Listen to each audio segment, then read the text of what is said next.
But up next we have Linda Dick, who is going to be telling us her story about how her career has transformed over time and how she was able to find her happiness. Linda?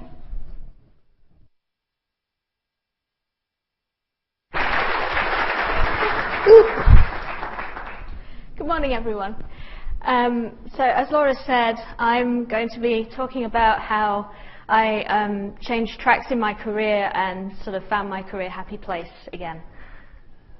So a little bit about me first. I'm now a software developer for Lattice in the College of Liberal Arts. I've always been interested in technology. I've always worked with technology, particularly software development. Software and web development is really my passion.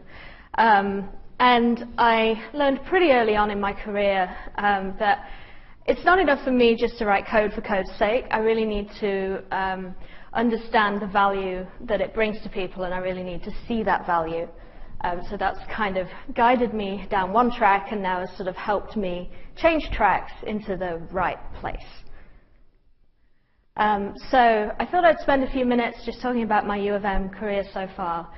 When I emigrated to the US in 2009, I took a position as webmaster for the Rochester campus, which at that time had just become a real campus, a system campus, and so it was in a period of growth.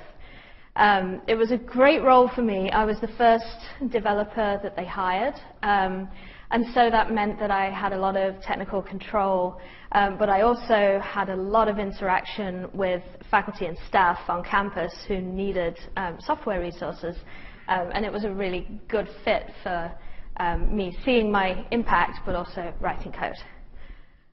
As the campus grew, there were too many software projects for one person to handle, and so we had to hire more people. My boss at the time saw in me that I enjoyed interacting with people and that I had communication skills, and saw potential in me to be a leader, and so he made me the manager of the web development group and sort of set me on that track. Before I left the campus in 2014, I was the interim IT director. And so I was sort of firmly on that management track. And so my next logical step after that was to continue on that track. And so I became the IT director for the Humphrey School of Public Affairs on the Twin Cities campus. So firmly on the management track. This seems on the surface like great career growth, and I was going in a very clear direction. Awesome. Why was I really unhappy? It took me a while to figure it out, and with hindsight, I'd taken on these roles not necessarily for the right reasons. It was a great ego boost. It's a great ego boost always to be told that you're good at something, and I just kind of got carried away on this wave of, oh, there's this track laid out before me, and it makes sense. I can go down this route, and there's career progression.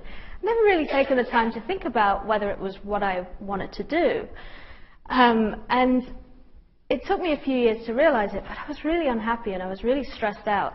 I felt like I was always bracing for the next crisis. I could never relax, either at work or at home.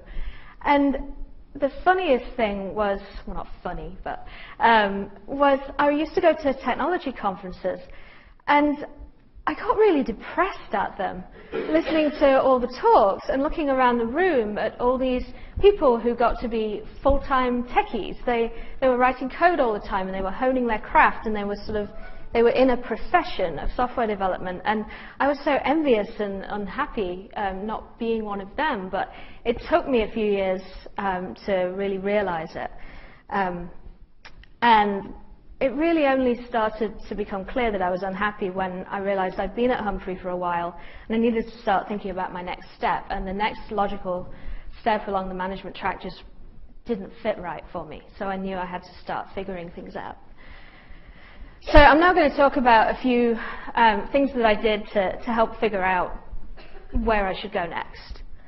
The first thing I did was a lot of journaling, and it seems like a silly thing to talk about, but I mention it because it's something that I've tried over and over again over the years, and I've never stuck with it because I always felt that if you are going to keep a journal, you have to be really regimented about it, and you have to do it every single day, and it doesn't matter how big or how small, you have to write something in that journal.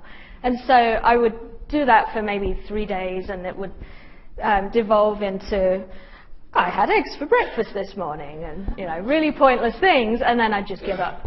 So this time I got a nice shiny new journal and some nice new pens, and I put it next to my favorite easy chair at home, and I would just write in it if I'd had a stressful day, if something was on my mind, and if I'd had a really fun day, if something happened, I thought, yeah, that was a great day, I'd take the time to write it down. And so then after a few months I could flick back through and I could see patterns and start figuring out where my head was at. The next thing I did was a community education class through the Minneapolis Community Ed program. And this was a really inexpensive thing, but it was really helpful to me. It was run by a local career coach called Leonard Lang, who also wrote a book. Well, it's really a workbook. And in the seminar, he had us do a mind map of our passions, things that we really love to do. And then the book takes it further, and you look at your passions, and then you look at activities related to those passions, and it sort of helps you map out things that would bring you joy that you could do or that you're already doing that maybe you could focus more on. So I highly recommend going to a cheap class like that, because it really sort of got me thinking in a more structured way about what makes me tick. But the biggest impact on me was through attending the Emerging Leaders program, which is offered by IT. It's actually called Lead From Where You Are now, but a few years ago it was the Emerging Leaders program. And this program was huge for me. There was so much time spent on self-reflection and really understanding how you are, how you communicate, and what drives you. And also it was a wonderful networking tool, and I met so many great people through it who work at the university. It was just invaluable. One big thing that resonated with me in the program, and I don't think it was actually in the curriculum of the program, but one of the great things about the program is you get to talk one-on-one with coaches. And one of the coaches, Susan Washburn, told me about the emotional bank account. And the idea is there are activities that you do that deposit into your emotional bank account. They sort of build up your energy and sustain you. And then there are other activities which withdraw from that emotional bank account and weigh you down. And so I did some journaling around this and thought about it and compared the activities that build me up and the activities that wear me down, and realized that the kind of roles I've been in for the last few years were very heavy on the withdrawal side for my own personal energy level and my own personal emotional bank account. And I needed to increase the deposits to get my balance back into the black. So I'll just talk for a few minutes now about lessons that I've learned along this sort of self-discovery journey that I've been on. Things you're good at are not always good for you. A big example of this for me is I have a very strong sense of responsibility to others, which, if I'm being less kind to myself, I'm a people pleaser. I really want to make sure that people like what I'm doing and like me, and it's sort of a personal strength and weakness depending on how you look at it. This tends to be very popular with bosses and with stakeholders, because they know that if they set you on a task or on a project, you're not going to drop it. You're going to get it done and see it through. However, if you're in an environment where all you get are projects that you have to do for other people and that you don't have much support for, if you've got that kind of people-pleasing tendency, you can run yourself ragged, and it can actually be bad for you. This one should be really obvious, but for several years it really wasn't to me. But you get to decide what you want to do for your career. Nobody else can tell you. They can tell you what you might be able to do well, but they can't tell you whether it's what you should be doing. Only you can figure that out. For the longest time, I was just sort of on this road because it made sense to other people, and they could see that I could go down that road, and I didn't really stop and think, well, but is that going to bring me joy? Am I actually going to enjoy my day-to-day life if I take this road? And it's okay to try things out. If you don't know whether it's okay, whether it's good for you, you can try it out and change your mind. There's no harm in going down a road and then going, nope, it's not for me. The importance is to develop the self-awareness so that you can figure out that it isn't for you. And finally, if you do change your mind, your experience is never wasted. I don't regret any of my time on the wrong track because I learned so much about myself and about other people, about how the university works. I met so many great people. I learned how to network.